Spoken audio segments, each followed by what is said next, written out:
So what does this mean for performance and cultural production in arts and humanities in higher education? Well, in my case, it means my work is evaluated differently depending upon the terms of my employment. Had my appointment been in the art department, any work that I produced and represented as Indian or Native or Indigenous must be authentic, and it must meet the requirements of the American Indian Arts and Crafts Act, or I would be in violation of federal law.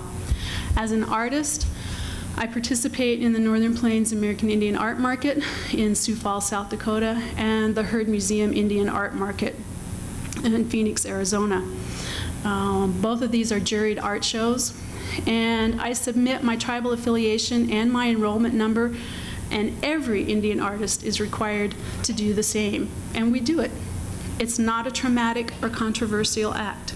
We do this to protect our status as American Indian artists. But as a professor in English, I can represent my work in any way I please and not be asked to verify the authenticity of my creative work or my performance in the classroom. However, my colleagues have known from the first day of my employment that I am and always have been and always will be an American Indian and a Dakota woman.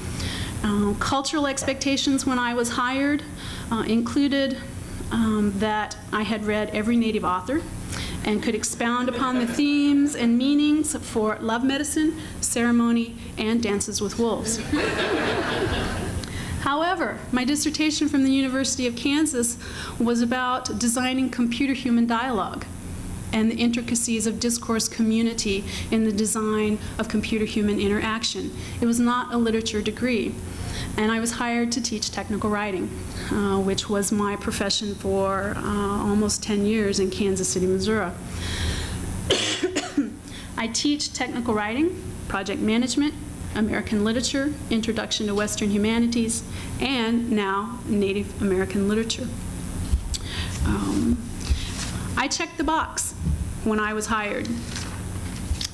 I am a box checker. I put a copy of my certificate of degree of Indian blood from the Sistan Waptan Oyate in my personnel file. My community knows me, and I work for language and cultural revitalization and treaty issues in Minnesota. I have never been anything other than an Indian. When I was in second grade, my little friend Vicki Williams looked like she belonged on the Brady Bunch, although the Brady Bunch wasn't on when I was in second grade. She had blonde hair, and this is in the 60s, and it curled up, and she came to school every day, just perfect. She had little dresses that had the net slips underneath them so her skirt stood out, and she had nice little white socks with lace around the edge. And I came to school, and sometimes I would pull the toes of my socks underneath so my toe wouldn't stick out of the hole. I see some heads nodding. I scrubbed my knees with Comet and my elbows with Comet because they were so dark that I was kind of embarrassed that my knees and elbows were so dark. And I went to visit Vicki at her house one day, and her grandparents were there, and they were sitting at the kitchen table, really, at the kitchen table, regardless of what the current presidential debates have said about the kitchen table. And they were talking English. And I looked at them, and I couldn't figure out what was wrong with them. And I went home, and I said to my mom, Vicki's grandparents don't talk Indian. And my mom looked at me, and she said, they're not. And I said, what do you, but I thought everybody's grandparents talked Indian. And she said, no, Vicki's not Indian, and her grandparents don't talk Indian. And that was my first indication that there was a difference between Indian people and non-Indian people, because I just assumed that everybody talked Indian at home.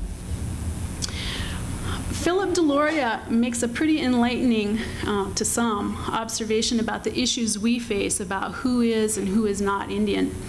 And he says, in Playing Indian, the ways in which white Americans have used Indianness in creative self-shaping have continued to be pried apart from questions of inequality and the social settings in which Indians and non-Indians might actually meet, and the uneven workings of power.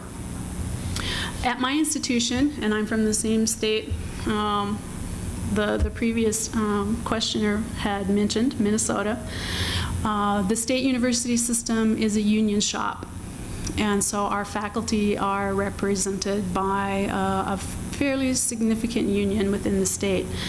And the 6 state universities have a meeting every year to talk about resolutions and issues facing our faculty. On the state level, our interfaculty organization passed a resolution to support the American Indian and Alaska Native professors' statement on ethnic fraud, which I'm sure you're all familiar with. Between the meeting and the 6 state institutions, there's been almost a complete breakdown of the impact of that resolution. My campus refused to talk about it. The campus at St. Cloud has tried to push it, St. Cloud State University has tried to push it forward to help deal with some of the issues of ethnic fraud there, and we're told, well, it's not in the contract. And that's the usual administrative response to any issue we have. It's not in the contract when it comes to faculty. So we have a resolution that doesn't have much power right now. And at this point, I am the only American Indian full-time tenure-track professor at Minnesota State University in Mankato.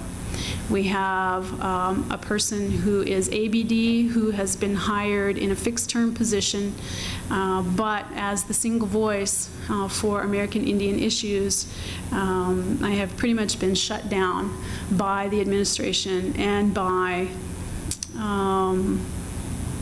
the Ethnic Studies Department, who doesn't have any Indians in it either. So between the statement from the American Indian and Alaska Native Professors Association on ethnic fraud and the Indian Arts and Crafts Act of 1990 and 2000, I think we have tools to help us verify authenticity. And authenticity is important because we represent our families, we represent our communities. This is not just a job to us.